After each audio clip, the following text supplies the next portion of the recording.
Well, what's going on, MSM? We're in week 3 of this series called Raise a Hallelujah. And this past week, we walked through this idea of true lament, right? To evoke this worship with God in a way that oftentimes we fall short.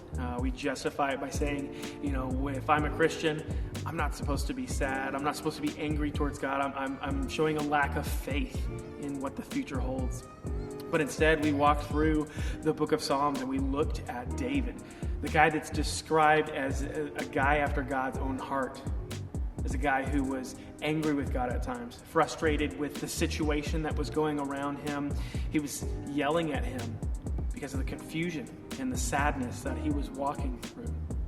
We learned that to lament gives us this opportunity, this truer form of worship, to cry out to God in the times of despair.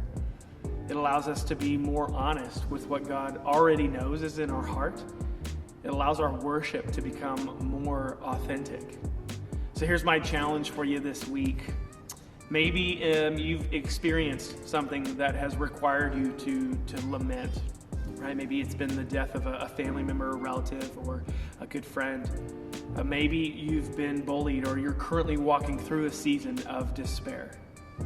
What I'd love for you to do is to just pause right now, reflect on those past feelings, reflect on the current feelings, and ask God to show you where He's moving in your life right now. Whether it be something that you've grown from and learned from, or it's something that you're asking God to be in the midst, in the presence of right now. Cry out to God and ask Him to be with you, to know that He's walking alongside you in this hard time. Guys, we love you, and we are so excited to wrap this series up this coming weekend as we continue to learn how to worship God. We'll see you.